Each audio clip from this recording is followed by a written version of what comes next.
আমরা নামে দিব না, নামে একজনের নামে কোরবানি হয়, তিনি কে বলেন? একটু জোরে বলেন। একজনের নামে কোরবানি হয়, তিনি কে?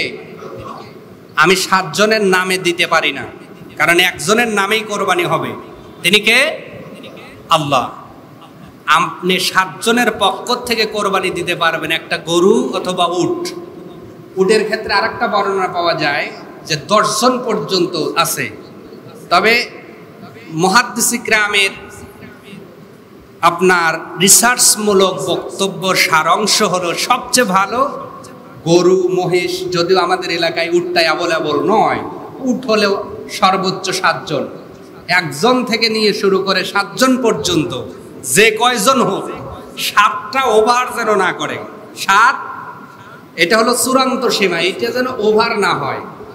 একজন দিলেন ঠিক আছে, এক গরু 2 জন দিলেন তাও ঠিক আছে, 3 জন মিলে দিলেন তাও ঠিক আছে, 4 জন দিলেন তাও ঠিক আছে, 5 জন দিলেন তাও ঠিক আছে, 6 জন দিলেন তাও ঠিক আছে, 7 জন দিলেন তাও ঠিক আছে, কোনোভাবে যেন আবার 8 জন না হয়। কথাটা কি বুঝলেন? চলবে, জায়েজ আছে, দুরুস্ত আছে, কোনো সমস্যা নাই। আবু দাউদের বর্ণনায় হাদিস আছে, মুসলিম শরীফের বর্ণনায় হাদিস আছে, আমি বলতে পারছি না নামাজ সামনে। আল বাকারাতু আন সাবআ, গরুর মধ্যে 7টা অংশ আছে, তবে অবশ্যই খেয়াল রাখতে হবে, কথা বলতে গেলে একটু খেয়াল রাখবেন যে আমরা 7টা নামে দিব না, 7 জনের পক্ষ হতে দিব, নামে হবে একজনের, তিনি কে? একজনের নামে কোরবানি হয়, আল্লাহ পাকের নামে। বিসমিল্লাহি আল্লাহু আকবার। বিসমিল্লাহ কার নাম? আল্লাহর নাম। তাহলে আমার নামে না, আমার পক্ষের থেকে হবে। আপনার নামে হবে না, আপনার পক্ষ থেকে হবে। আপনারও নামে হবে না, আপনার পক্ষ থেকে কোরবানি হবে, ঠিক কিনা বলেন? যেমন ইব্রাহিম আলাইহিস সালাম, ওনার নামে কোরবানি দেন নাই, উনি বলেছেন আল্লাহ এটা আমার পক্ষ থেকে আপনি কবুল করেন, সুবহানাল্লাহ। তাহলে আমাদের কোরবানিগুলো কি নামে হবে না পক্ষে হবে? কথাগুলো একটু, কথা বললে একই কথা, একটু ঘুরায়া বললেই ঠিক আছে।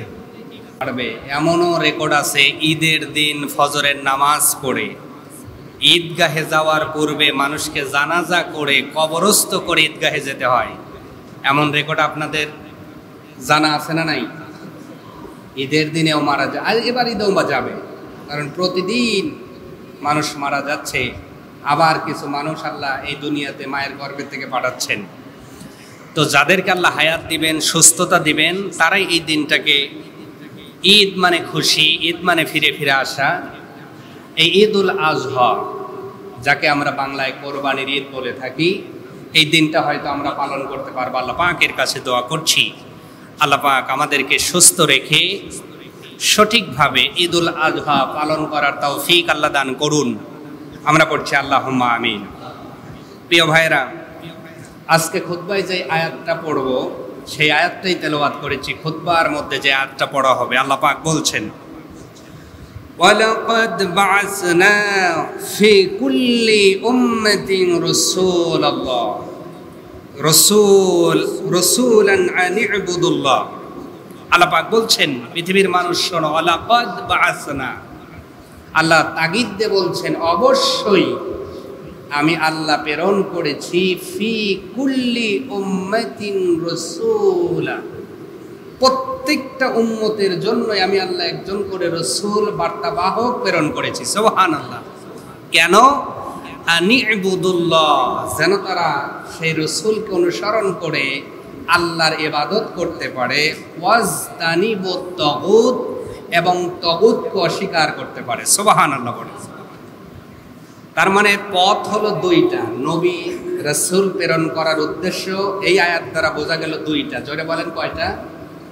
একটা হলো সঠিকটাকে গ্রহণ করা, আর বিভ্রান্ত ছড়ায় বা যেটা ঠিক না, হারাম, যেই কাজ করলে হয়তো জাহান্নামে যেতে হবে, এই জাতীয় কাজ থেকে ফিরে থাকা। এই 2টা উদ্দেশ্য মেইনলি সামনে রেখেই আল্লাহ প্রত্যেকটা যুগে যুগে রাসূল এবং নবী প্রেরণ করেছেন, সুবহানাল্লাহ বলেন। তার মানে আমরা যদি আমাদের এখন রাসূলকে, এই উম্মতের রাসূলকে বলেন, আপনারা কি আমার কথা বুঝতে পারেন?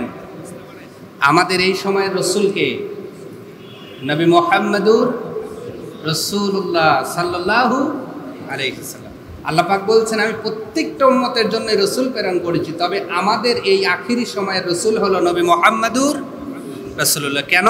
আনি ইবুদুল্লাহ, যেন ওই রসুলকে দেখে দেখে, রসুলের নিয়মটা শিখে শিখে, তাকে অনুসরণ করে আমরা আল্লাহর ইবাদত করতে পারি। এর আগেও যারা ইবাদত করেছে, নবীদের কথা শুনেছে, তারা ধন্য হয়েছে। আর যারা সেই যুগের নবীদেরকে অগ্রাহ্য করেছে, নিজের মন মানসিকতার নিয়মে চলেছে, অহংকার বশীভূত হয়ে যারা চলেছে, তাদের রেজাল্টটা, তাদের ফলটা ভালো হয় নাই। প্রিয় ভাইরা, তাহলে আমাদের এই জামানার রসুল নবী, আমাদের হৃদয়ের স্পন্দন নবী মুহাম্মদুর রাসূলুল্লাহ, উনিও আমাদের কাছে এসেছেন আনি ইবুদুল্লাহ, কেমন করে আল্লাহর ইবাদত করতে হবে এটা জানাতে, আর ওয়াজতানিবুত তাগুত, তাগুতকে অস্বীকার করতে হবে। আল্লাহু আকবার বলেন। যেমন করেছে সিদ্দিক আকবর, নবীকে অনুসরণ করেছে এবং তাগুতকে অস্বীকার করেছে, উনি সিদ্দিক আকবর হয়ে গেছেন, সুবহানাল্লাহ। যেমন নবীকে মেনেছেন ওমরে ফারুক, ফারুকে আজম যাকে বলা হয়, যিনি নবীকে অনুসরণ করেছেন আনি ইবুদুল্লাহ, আল্লাহর ইবাদতের ক্ষেত্রে কাকে অনুসরণ করেছেন? মুহাম্মদুর রাসূলুল্লাহকে। এবং ওয়াজতানিবুত তাগুত, তাগুতকে অস্বীকার করার কারণে উনি ফারুকে আজম হয়ে গেছেন, সুবহানাল্লাহ। ওসমান গনি হয়েছেন, ওসমান জুন নুরাইন হয়েছেন, হযরতে আলী আসাদুল্লাহি গালিব হয়েছেন, আল্লাহর সিংহ হয়েছেন, শুধুমাত্র এই নবী দেখানো পথে হেঁটে, সুবহানাল্লাহ। আর এই পথটার নামই হলো সিরাতাল মুস্তাকিম, যেই পথের সন্ধান দিশা আমরা বারে বারে নামাজের মধ্যে আল্লাহ পাকের কাছে চেয়ে থাকি, দাবি করে থাকি। প্রিয় ভাইরা, তাহলে কোরবানিটাও একটি ইবাদত।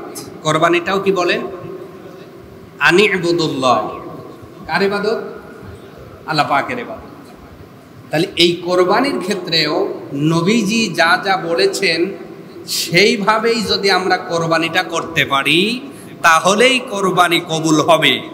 অন্যথায় আমার নিয়মেও হবে না, আপনার নিয়মেও হবে না। ঠিক কিনা বলেন? আল্লাহ পাক তার রসুলকে প্রেরণ করে তার মাধ্যমে আমাদেরকে নিয়মটা যেমনে শিখিয়েছেন, সেই নিয়মে সেইভাবে যদি আমরা কোরবানি করতে পারি, আবু বকরের মতো কবুল করবেন কে?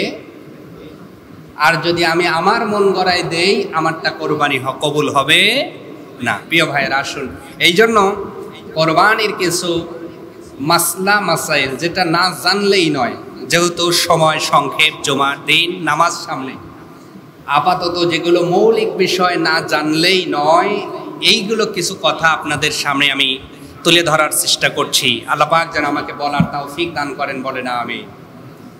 আনি ইবুদুল্লাহ, আল্লাহর ইবাদত করলে লাভ আছে না নাই? বলেন বলেন, লাভ আছে না নাই? আছে। রংপুরের একটি ঘটনা বলছি। রংপুর গ্যাসের লাইন দিচ্ছে, গ্যাসের লাইন সংযোজন দেবে পাইপ, তো এই লাইনটা মাটির নিচ দিয়ে দিতে হয়, তাহলে মাটি খুঁড়তে হবে। রংপুরের একটি এলাকার এমন একটি ঘটনা যে পাইপ লাইনটা টানতে টানতে আপনার কবরস্থানের একটি অংশ বেজে গেছে। তো এটা আঞ্চলিকভাবে পরামর্শ করে আলেম ওলামাদের সাথে বা স্থানীয় সরকার যারা, এনাদের সাথে পরামর্শ করে তারা ঠিক করেছে যে এই কবরস্থানে যতটুকু বেজে গেছে আমরা এই কবরগুলো পুনরস্থাপিত করব। কবরগুলো কেটে যদি সেখানে কিছু হাড়হাড্ডি থাকে, সাধারণত আমরা যা বুঝি যে মানুষ পচে গলে যাবে, হাড়হাড্ডি কিছু থাকলে আমরা স্থানান্তরিত করব।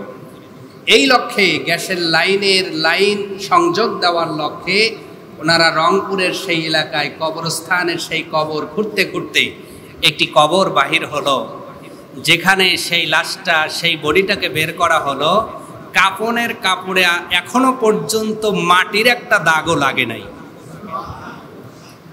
এবার হয়তো আপনারা ভাবতেছেন, হুজুর তাহলে মনে হয় একদিন আগে কবর দেওয়া, তো এই জন্য হয়তো কাফনের কাপড়ে কোনো দাগ লাগে নাই। কিন্তু এই যিনি লাশ, মরহুম আপনার আব্দুস সামাদ ওনার নাম, ওনাকে গত 2010 সালে মাটি দেওয়া হয়েছে। তাহলে আনুমানিক 15 বছর, কয় বছর? আমার কথা বোঝেন? আনিবুদুল্লাহ ওয়াস্তানিবুত তাগুত, এই দুইটা শর্ত মানলে লাভ কি দেখেন? কয় বছর? 15 বছর। 2010 সালে মাটি দেওয়া হয়েছে। লোকটার নাম ছিল আব্দুস সামাদ। ওনার সন্তানরা অনেকের দাড়ি পেকে গেছে। ওনারা বলছে যে আমার আব্বা, ওনারা শুধু না, এলাকার মানুষও বলছে এই মানুষটা যতদিন এখানে বসবাস করেছে কারোর সাথে কোনো ফ্যাসাদ করে নাই, ঝগড়া করে নাই, কারো মনে কষ্ট দেয় নাই। আজান হলে আনিবুদুল্লাহ, আল্লাহর ইবাদতের জন্য মসজিদে হাজির হয়ে গেছে। কিন্তু আজকে আমরা কোরবানি ঠিকই দিব, কিন্তু আমার জবান দ্বারা অনেকেই কষ্ট পায়। আছে না নাই? বলেন আছে। আমরা যদি এমন বেনিফিট পেতে চাই কবরে, ওনারা বলছে আমরা বডিটা উঠাচ্ছি, কাফনের কাপড়ে দাগ তো লাগেই নাই। যারা ওই লাশটা উঠিয়েছে তারা বলছে কাফনের কাপড়ের মধ্যে শরীরের অস্তিত্ব বোঝা যায়, কিন্তু মনে হয় যেন চামড়াটা একটু শুকায় গেছে, এছাড়া বডি যেমন তেমনই আছে। আল্লাহ তাখাফু ওয়ালা তাহজানু ওয়া আবশিরু বিল জান্নাহ। সুবহানাল্লাহ বলে। আল্লাহ পাক বলে, বান্দারে এই দুইটা শর্ত মানো আর আমাকে রব বলে স্বীকার করো, এবং এই রব ইস্তিকামাত থাকো। আমি আল্লাহ বললাম তাতানাজ্জালু আলাইহিমুল মালাইকা, আমি আল্লাহ দুনিয়াতে মুসিবতে পড়লে ফেরেশতা নাজিল করে তোরে সাহায্য করব। আল্লাহ তাখাফু, দুনিয়াতে কোনো ভয় রাখবো না। ওয়ালা তাহজানু, আখেরাত কেন্দ্রিক কবর থেকে নিয়ে শুরু করে আখেরাত পর্যন্ত, পুলসিরাত পর্যন্ত আমি আল্লাহ তোর কোনো টেনশনও রাখবো না। সুবহানাল্লাহ। এরকম লাইন, এইরকম পর্যায়ে যাওয়ার একটা রাস্তা কিন্তু আমাদের সামনে কোরবানি। নাম কি বলেন? কোরবানি। যেমন ইব্রাহিম আলাইহিস সালাম আল্লাহ সবচেয়ে নিকটবর্তী হয়েছেন এই কোরবানি দিয়ে। আমি আপনিও আল্লাহর নিকটবর্তী হতে পারি, তবে তাকওয়া জড়িত কোরবানি হতে হবে। আপনি কত বড় কোরবানি দিলেন এইটা না, আপনি কতটা তাকওয়া নিয়ে কোরবানি দিতে পারলেন, এইটা হলো সবচেয়ে বড় ব্যাপার। সুবহানাল্লাহ বলে।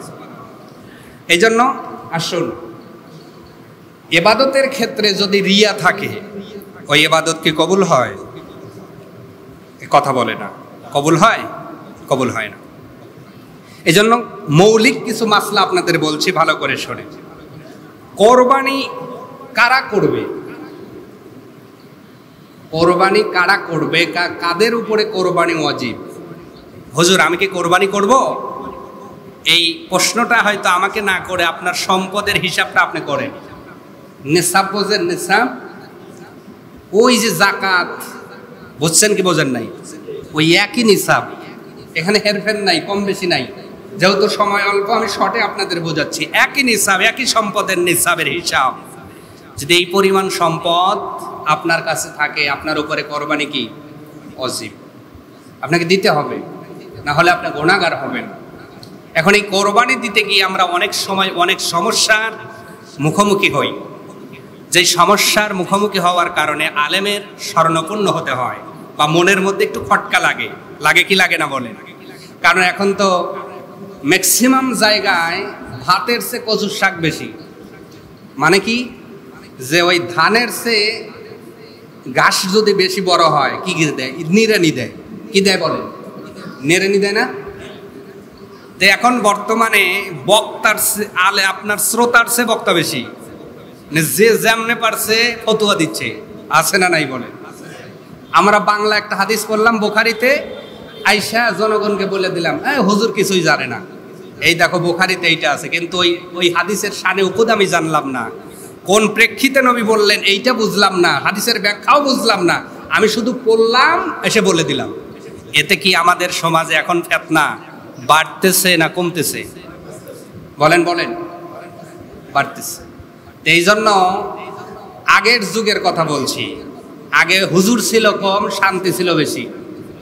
এখন হুজুর হইছে বেশি, শান্তি হইছে কম। কেন? কারণ আমি আমার টুকে নিয়ে আমি বড়, মস্ত বড় হুজুর, আমার একই ভাই আর একজন ভাই উনি মনে করে আমি বড় হুজুর। ঠিক কিনা বলেন? আজকে আমরা কেউ রিসপেক্ট করতে পারছি না।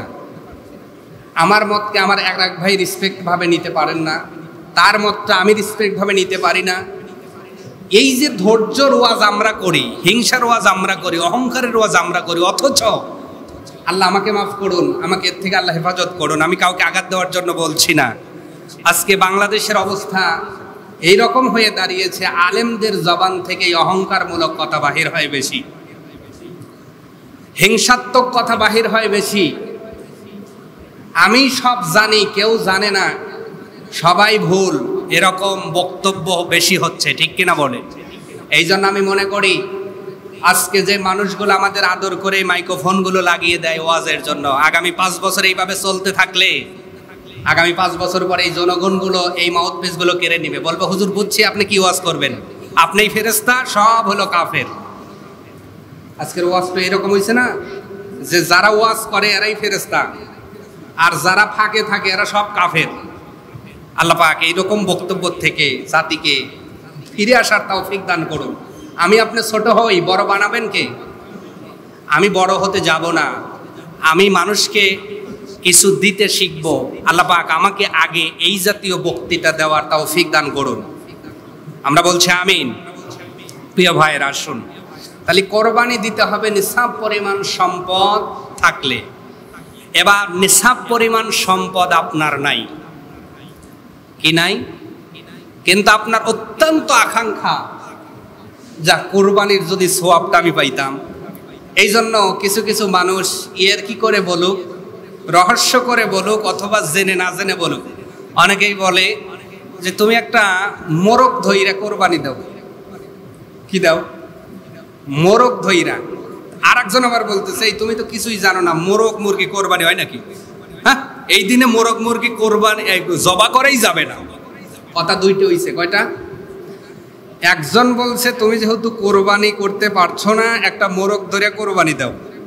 আর একজন বলছে এই দিনে হাঁস মোরগ মুরগি জবা করা, কোরবানি জবা করাই ঠিক না। কথা কয়টা হইছে? খুব ভালো করে বুঝবেন, এই দুইটা কথার একটা কথাও ঠিক নয়। হ্যাঁ, হাঁস মোরগ মুরগি যেটা 2 পায়ে চলে, কয় পায়ে চলে? মুরগি 2 পায়ে চলে, মোরগ 2 পায়ে চলে, হাঁস 2 পায়ে চলে, এই যে কবুতর 2 পায়ে চলে, এই যে 2 পায়ে চলে, এই ধারা কোরবানি দুরুস্ত হবে না। কেন? আল্লাহ পাক কোরআনে বলেছেন বাহিমাতুল আনআম, গৃহপালিত পশু। আর গৃহপালিত পশু হইতে 4টা পা লাগে। কয়টা পা লাগে বলেন? খুব শর্টে বলছি, ভালো করে বুঝবেন। হাঁস মোরগ মুরগি কবুতর যেটা 2 পায়ে চলে, এ দ্বারা কোরবানি হবে না, তবে জবা করা যাবে যদি উদ্দেশ্য হয় গোস্ত খাওয়ার। কি খাওয়ার বলেন? কোরবানির দিন আপনার বাড়িতে জামাই আসলো বা জামাই বাড়িতে শ্বশুর গেল, হাড়ের রোগ, ডাক্তার নিষেধ করে দিয়েছে, উপরন্ত একেবারে ঝোলও খাওয়া যাবে না। কত ভালো করে বুঝবেন, ডাক্তারের প্রেসক্রিপশন কি? একেবারে ঝোলও চাখা যাবে না। যদিও কোরবানির ডাক্তাররা শীতলতা দেয়, বোঝানোর জন্য বলছি। এখন আপনি চিন্তা করলেন শ্বশুর অথবা জামাই আসছে, আমি গোস্ত খাবো, আর আমার জামাই ঝোলও চাইতে পারবে না, তাহলে কি করব? তাহলে একটা কবুতর হোক, একটা মোরগ মুরগি যাই হোক জবা করি। কিন্তু ওই যে একজন বলছে এই দিনে এটা জবা করাও ঠিক না, এটা ঠিক না। কোরবানি হবে না, তবে জবা করে গোস্ত খাওয়া যাবে ইনশাআল্লাহ। কথা কি বুঝলেন? তো বুঝলেন? আপনি গরু কোরবানি দিচ্ছেন, খাসি কোরবানি দিচ্ছেন তো, কিন্তু উপরন্ত পরিস্থিতি আপনার এমন যে না হলে হয় না। আপনি কোরবানি না জবা করতে পারবেন, প্রতিদিন যেমন জবা করেন, অন্য দিনে এরকম দিনে আপনি এই দিনেও আপনি জবা করতে পারবেন, তবে এটা কোরবানি কিন্তু না, এটা জবা হচ্ছে, উদ্দেশ্য হলো গোস্ত খাবেন। কি খাবেন? গোস্ত খাবেন। এবার আর একটা বিষয় সবচেয়ে বেশি দাঁড়িয়েছে বর্তমানে, সেটা হলো ওজোর ভাগে চলে নাকি? আসে না কথা? আসে। ওজোর ভাগে যদি চলে, কয়জন সর্বোচ্চ আর সর্বনিম্ন কয়জন? খুব শর্টে বলছি, অল্প কথায় বলছি। আমরা নামে দিব না, নামে একজনের নামে কোরবানি হয়, তিনি কে বলেন? একটু জোরে বলেন। একজনের নামে কোরবানি হয়, তিনি কে? আমি 7 জনের নামে দিতে পারি না, কারণ একজনের নামেই কোরবানি হবে। তিনি কে? আল্লাহ। আপনি 7 জনের পক্ষ থেকে কোরবানি দিতে পারবেন একটা গরু অথবা উট। উটের ক্ষেত্রে আরেকটা বর্ণনা পাওয়া যায় যে 10 জন পর্যন্ত আছে। তবে মুহাদ্দিস ইকরামের আপনার রিসার্চমূলক বক্তব্য সারাংশ হলো সবচেয়ে ভালো গরু মহিষ, যদিও আমাদের এলাকায় উটটাই অ্যাভেলেবল নয়, উট হলেও সর্বোচ্চ 7 জন, 1 জন থেকে নিয়ে শুরু করে 7 জন পর্যন্ত, যে কয়জন হোক 7টা ওভার যেন না করে। 7 এটা হলো চূড়ান্ত সীমা, এটা যেন ওভার না হয়। 1 জন দিলেন ঠিক আছে, 1 গরু 2 জন দিলেন তাও ঠিক আছে, 3 জন মিলে দিলেন তাও ঠিক আছে, 4 জন দিলেন তাও ঠিক আছে, 5 জন দিলেন তাও ঠিক আছে, 6 জন দিলেন তাও ঠিক আছে, 7 জন দিলেন তাও ঠিক আছে, কোনোভাবে যেন আবার 8 জন না হয়। কথাটা কি বুঝলেন? চলবে, জায়েজ আছে, দুরুস্ত আছে, কোনো সমস্যা নাই।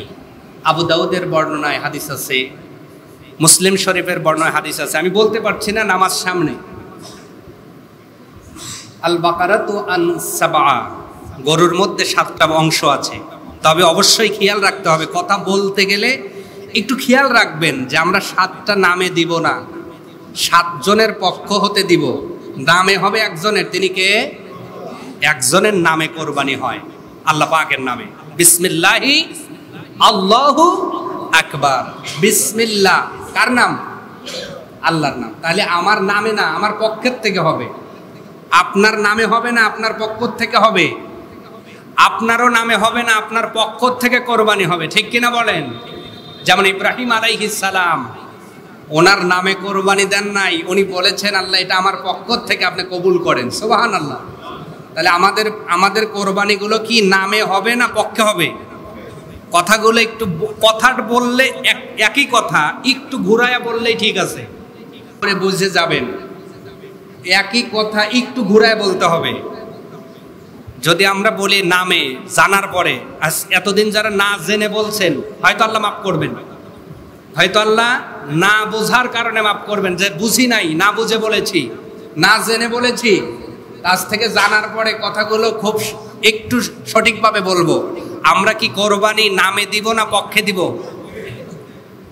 যার যার পক্ষে আমরা দিব। একটা পরিবারের, আবার অনেকেই প্রশ্ন করে থাকেন, হুজুর পরিবারের সবার পক্ষ থেকে আদায় হয় নাকি একজনের পক্ষ থেকে আদায় হয়? প্রশ্নের তো আর অভাব নাই, অভাব আছে।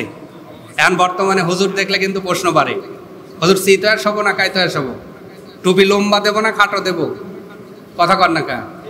মানে প্রশ্নগুলো আবার যে বের হয়, অপ্রাসঙ্গিক প্রশ্ন বেশি হয়। এরই লক্ষ্যে প্রশ্নের তো শেষ নাই, হুজুর তাহলে পরিবারের সকলের পক্ষ থেকে দিব না আমি একা দিব? আপনি যদি সাহেবে বাইত হন, মানে আপনি ইনকাম করেন, আপনি সংসার চালান, আপনার আন্ডারে সন্তান আছে, ছেলে মেয়ে আছে, স্ত্রী বিবি বাল বাচ্চা সব আছে, আপনি কামাইদারি একজন, আপনি যদি আদায় করেন পরিবারের পক্ষ থেকে আদায় হয়ে যাবে, সুবহানাল্লাহ। এবার আপনি চিন্তা করলেন আল্লাহ আপনাকে সামর্থ্য দিয়েছে, আপনি টাকাওয়ালা মানুষ, আপনি খুব স্বচ্ছভাবে চলেন, আপনি নিজে একটা দিলেন, আপনার স্ত্রীর পক্ষ থেকে দিলেন, তাও হবে, সুবহানাল্লাহ। তবে যিনি সংসারের কর্ণধারক, একথা পরিচালক, আর রিজালু কাওয়ামুনা আলান নিসা, আল্লাহ তো পরিচালক বানিয়েছেন, লিডার বানিয়েছেন। আপনার এই লিডারগিরি, আপনার এই পরিচালকত্ব, আপনারটা আগে আদায় করতে হবে। কথা তো বুঝলেন তো? তাহলে আমি আমারটা আদায় করব। আরো যদি চিন্তা করেন যে না আর পক্ষ থেকে না দিলেও সমস্যা নাই, তবে যদি দিতে চান যে আমি দিব, 2 অংশ নিলেন, 2টা অংশ নিলেন, একটা আপনার পক্ষে, আপনার একটা বাড়িওয়ালার পক্ষে, কিংবা আপনার একটা সন্তান আছে, সন্তানের পক্ষ থেকে একটা দিলেন, আলহামদুলিল্লাহ। তবে লক্ষ্য রাখতে হবে যিনি কামাইদার বা যিনি উপার্জনকারী, এনার পক্ষ থেকে আগে কোরবানিটা অংশ নিতে হবে। আর একটা বক্তব্য, আর একটা প্রশ্ন হলো এরকম, আপনাদের ভিতরে আছে কিনা জানি না, আমি করে করে বলতেছি, দেখেন তো মেলে কিনা। সেটা হলো, হুজুর ভগ্নাংশ আকারে কোরবানি চলে নাকি? ভগ্নাংশ কি? নির্দিষ্ট সময়ের মধ্যে সব শেষ করবে ইনশাআল্লাহ। ওই আপনি 20 পর্যন্ত, আমি 25 পর্যন্ত না, আপনি 15 মধ্যে শেষ করবেন, 15 মিনিটের বাকি ক্ষুদ্রতা শেষ করবেন। বেশি সময় নেই।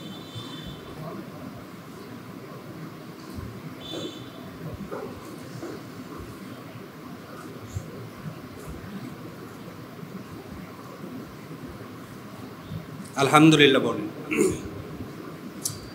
আমি কি বলতেছিলাম যেন?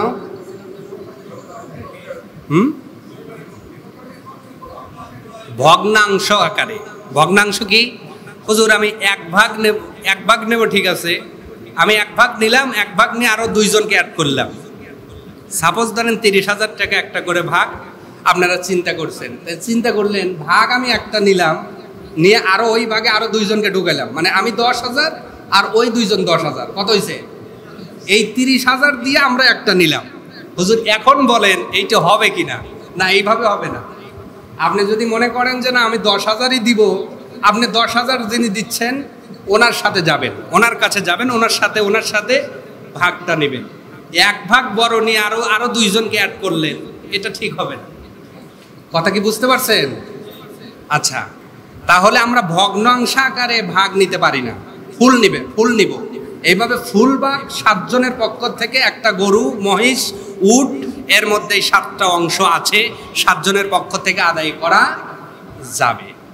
প্রিয় ভাইয়েরা, এইভাবে আবার এখানে অনেক কথা যে হুজুর দাঁতটা শর্ত কিনা। দাঁত, আমরা এই যে পশু কিনতে যাই দাঁত দেখি না? আমার সাথে কথা বলে না। দাঁত দেখি তো, যে দাঁতটা শর্ত কিনা।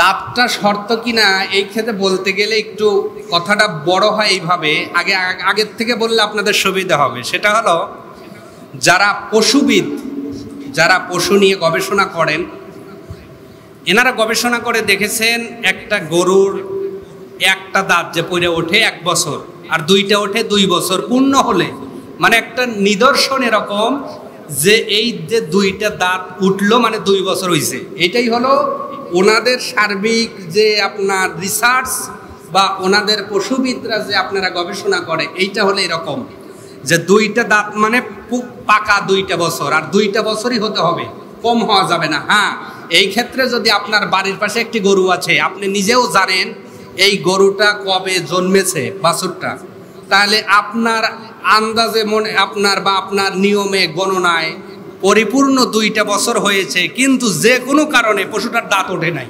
কি ওঠে নাই? কিন্তু আপনি জানেন বা আপনার বিশ্বস্ত সূত্রে খবর পাওয়া আছে যে এই গরুটার পূর্ণ 2 বছর হয়ে গেছে। যদি দাঁত না ওঠে, যদি খবরটা সঠিক হয়, পাকা হয়, তাহলে সে পশু দ্বারা কোরবানি করা যাবে। তবে দাঁতটা আমরা দেখি কেন? এটা হলো একটা সিমটম, নিদর্শন যে এই পশুটার হয়তো 2 বছর বয়স পূর্ণ হয়েছে, এই লক্ষ্যে আমরা দেখি আমার ভাইয়েরা। তাহলে আমরা পশু ক্রয়ের ক্ষেত্রে 2 বছর, গরু মহিষের কয় বছর? আর উট যদি হয় 5 বছর, উট হলে 5 বছর। ভেড়া আর দুম্বার ক্ষেত্রে একটু মাসলা শীতল আছে, সেটা হলো এই 2টা পশু যদি আপনি 1 বছর না পান, 1 বছর শর্ত। ভেড়া আর দুম্বা আপনি 1 বছরের পাইলেন না, খুব খোঁজাখুঁজি করলেন, পাইলেন না। কিন্তু ভেড়া আর দুম্বার ক্ষেত্রে এমন একটি পশু আছে 6 মাস, কিন্তু দেখলে ওকে যদি 1 বছরের পালে ছেড়ে দেওয়া যায়, বোঝা যায় না যে কোনটা 6 মাসের আর কোনটা 1 বছরের। যদি এরকম একটা আপনি না পাওয়ার ক্ষেত্রে এরকম ভেড়া আর দুম্বার 6 মাসের একটা বাচ্চা পান, যেটা ছেড়ে দিলে বোঝা যায় না হুষ্টপুষ্ট হওয়ার কারণে, তাহলে না পাওয়ার ক্ষেত্রে এই জাতীয় পশু কোরবানি দিলে কোরবানি দুরুস্ত হবে, জায়েজ হবে। সুবহানাল্লাহ। কিন্তু ছাগলের ক্ষেত্রে আবার এটা চলবে পূর্ণ 1 বছর, পূর্ণ 1 বছর। তাহলে এটা আমরা বয়স জানলাম, ভাগ জানলাম, কার পক্ষ থেকে দেবেন এটাও জানলাম। এবার কে কোরবানি করবেন? হ্যাঁ, কোরবানি করবেন, নিজের পশু নিজে কোরবানি করা সবচেয়ে ভালো। সুবহানাল্লাহ বলেন। আপনার একটু দোয়াটা শিখায় নেবেন। এই কয়দিন আছে, এখনো বেশ কয়দিন, আপনি এখন থেকে চেষ্টা করেন যে আমার পশু আমি কোরবানি করব। হুজুর তাহলে কি কি লাগবে? হুজুর বলে দিবে আপনার এই শর্ত লাগবে। আপনি এই কয়দিনে দোয়াটা মুখস্থ করলেন, এই কয়দিনে আপনি মানসিক প্রস্তুতি নিলেন, ঠিক আছে? আমার পশু যেন আমি কোরবানি করতে পারি, এই সক্ষমতা আপনি আজ থেকে 15 বছর, 20 বছর, অনেকে 30 বছর কোরবানি দিলেন। এই 30 বছরে আপনি যদি 1 মিনিট করে প্রতি বছর শিখতেন, 30 বছরে আধা ঘন্টা হয়তো না। কিন্তু আজকে 30 বছর কোরবানি দিয়ে আমি এই 30টা মিনিটের সক্ষমতা অর্জন করতে পারলাম না যে আমি আমার পশুর গলায় ছুরি দিতে পারি না। আমি কিন্তু স্ববিরোধী বক্তব্য দিচ্ছি। কেন বলি? কারণ আমরা কোরবানি করলে কিছু হাদিয়া আপনারা দেন না, এই কথা বলে না, দেন তো? আর এইটা কিন্তু আবার হারাম না, জায়েজ আছে। এখন আমি স্ববিরোধী কি, যে অনেক আলেম হয়তো আমার এই বক্তব্য শোনার পরে বা জানার পরে বলবে, হুজুর আমাদের বিরুদ্ধে আমরা কিছু কোরবানি করলে 1000-2000 টাকাও অনেক সময় ইনকাম হয়, আর আপনি যদি প্রত্যেকটা মানুষকে এইভাবে সচেতন করে দেন আর তারা যদি কোরবানি দেয়, তাহলে তো আমাদের পকেটে টাকা আসলো না। ওর মধ্যে আমি একজন আলেম হিসেবে পড়ি কি পড়ি না বলেন? মানে আপনার পশু যদি আপনি কোরবানি দেন আর আমি যদি না দেই, এতে কি আমার কোনো সমস্যা আছে? আল্লাহ কি আমাকে চালাবেন না? আমি কই 2000 টাকার জন্য অচল হয়ে যাব নাকি? না, আমি চাই আপনি অ্যাডাল্ট হন, আমি চাই আপনি উপযুক্ত হন, আমি চাই আপনি মুসলমান হন, আমি চাই আপনি মুসলিম জাতির পিতা ইব্রাহিম আলাইহিস সালামের যোগ্য সন্তান হন। সুবহানাল্লাহ। যে ইব্রাহিম আলাইহিস সালাম নিজের সন্তানের গলায় ছুরি চালালো, তার ছেলে হয়ে আপনি পশুর গলায় ছুরি চালাতে পারেন না কেন? কে আপনাকে বাধা দেয়? শেখেন, শেখেন, নিজের পশুটাকে নিজে জবাই করতে শেখেন। এটাই হলো সর্বোত্তম। সুবহানাল্লাহ বলে। প্রিয় ভাইয়েরা, অনেক কথা বললাম, এবার আসেন আরেকটা কথা হলো, পশু করার পরে পশুর গলায় মালা দিয়ে বা মালা দেই আর না দেই, প্রতিদিন একটু হাঁটাই। হুজুর এইটা কেমনে, যাবে কি যাবে না? হ্যাঁ, যদি পশু এই মাইল থাকে যেই পশুটা হয়তো মালিক বলে দিয়েছে পশুটার প্রতিদিন একটু হাঁটার অভ্যাস, বা না হাঁটলে ও ব্যাঙ্গাই ধরে, পা বাইরে, অথবা মাথা জাহি দেয়, মানে এইটা একটা পশু, এমন একটা পশু আছে যাকে হয়তো প্রতিদিন একটু হাঁটানো ভালো, না হাঁটালে অসুবিধা হয়, এই নিয়তে আপনি বের করতে পারেন। কিন্তু যদি নিয়তটা এমন হয়, মালা গলায় একটা দিলাম, উদুনিয়া বাজার সহ এই আপনার কি বলে এই কবরস্থান দিয়া ওই চেয়ারম্যান মহোদয়ের বাড়ির ওই পাশ দিয়ে ঘুরাইয়া নিয়ে আসতেছি, এর ভিতরে প্রতিদিন আমাকে কমপক্ষে 10 জন মানুষ জিজ্ঞেস করবে যে ভাই কত?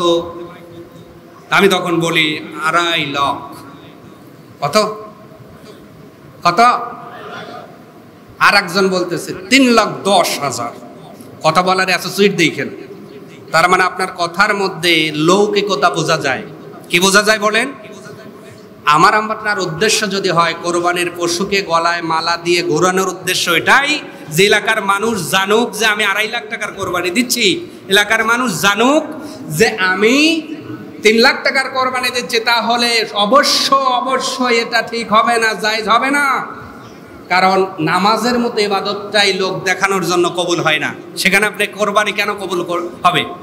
লোক দেখানোর উদ্দেশ্য লৌকিকতা হবে না। প্রিয় ভাইরা, এই লক্ষ্যে আমরা কোরবানির পশু যাই কিনি, যে অর্থ দিয়েই কিনি, একটা উদ্দেশ্য আমরা সামনে রাখবো, ওয়ালাইয়ানাল্লাহু তাকওয়া মিনকুম। আল্লাহ আমাদের পক্ষ থেকে তাকওয়াটাই নেন, গোস্তও নেন না, পশুর চামড়াও নেন না, হাড্ডিও নেন না, রক্তও নেন না, কোনো কিচ্ছুই নেন না। আল্লাহ সব তো আমাদের জন্যই রেখে যান। শুধু আপনি আল্লাহর নাম নিয়ে ওই পশুর গলায় ছড়ি দেবেন, খুশি হয়ে যাবেন আল্লাহ। আল্লাহর নবী বলেন, পশুর এই রক্ত যদি তোমার হালাল টাকা হয়। এখানে আর একটা কথা বেজে গেল, কথা বললে তো সময় লেগে যায়। প্রিয় ভাইয়েরা, আপনারা তো আসেন হলো লেটে, আমি কাকে কথাগুলো শোনাবো বলেন? একটু তাড়াতাড়ি আসবেন প্রিয় ভাইয়েরা। এই যে এখানে আর একটা কথা আসলো, সেটা হলো টাকা উপার্জনের ক্ষেত্রে। কিসের ক্ষেত্রে ভাই? আপনারা রাগ করবেন না তো? রাগ করবেন না? বলবো না, থাক, এটা বললে আপনারা হয়তো রাগ করবেন। হুজুর এই পয়েন্টটা না বলাই ভালো। আপনাকে শর্টে বলছি, 1000 কোটি টাকার কোরবানি আপনি ঈদে দিলেন, কিন্তু টাকাটা অবৈধ। আল্লাহর কসম, আল্লাহর কসম, আল্লাহর কসম, 3 বার করে বলছি, কেন? তাগিদ দিয়ে। 1000 কোটি টাকার কোরবানি দিয়েছেন, টাকাটা অবৈধ, আল্লাহর কসম একটা কোরবানি কবুল হবে না। এটা আপনি ঠিক বললেও ঠিক, না বললেও ঠিক। কথা বলেন, হবে কি? আপনি 10,000 কোরবানি দিয়েছেন, আপনার বৈধ টাকা, ওটা কবুল হওয়ার সম্ভাবনা আছে। এই জন্য এই ভাগের কোরবানি ক্ষেত্রে খুব লক্ষ্য করবেন। একটা লক্ষ্য করবেন নিয়াত, আর একটা লক্ষ্য করবেন টাকা। জেনে শুনে অবৈধ টাকা যে উপার্জন করে, কামাই করে, এর সাথে কোরবানি দেবেন না। কথা কি ঠিক আছে আপনাদের? তো ঠিক থাকলে হ্যাঁ হু কিছু বলেন। আর একটা হলো নিয়াত, কোন উদ্দেশ্যে উনি দিচ্ছেন। এই জন্য যে 7 জন কোরবানি দিবেন এক জায়গায় একদিন একটু মিটিং করবেন, মাশওয়ারা করবেন 7 জন বসে, চাষটলেই বসেন আর যেখানেই বসেন যে ভাই আমরা 7 জন কোরবানি দিচ্ছি, আমাদের নিয়ত কিন্তু আল্লাহকে খুশি করার জন্য। আপনারা সকলেই একটু আল্লাহকে খুশি করার জন্য দিবেন। এতটুকু একটু 5-10 মিনিট পরামর্শ করা যাবে না? এই 7 জন হোক, 5 জন হোক, 6 জন হোক, 3 জন হোক, 2 জন হোক, যদি অংশীদারি হয়, একা হলে তো বড়ই ভালো, যে কয়জনে অংশীদার হয় এদেরকে নিয়ে একটা পরামর্শ করে তাদেরকে এরপরে আপনারা পশু ক্রয় করতে যাবেন, যে আমাদের অর্থ যাই লাগুক ভাই, আমরা কিন্তু আল্লাহকে খুশি করার লক্ষ্যে কোরবানিটা দিচ্ছি। আল্লাহ পাক আমাদেরকে বোঝার তৌফিক দান করুন। আমরা বলছি আমিন। আর একটু জোরে বলেন আমিন। অনেক কথা এখনো বাকি রয়ে গেল, সময় সংক্ষেপ।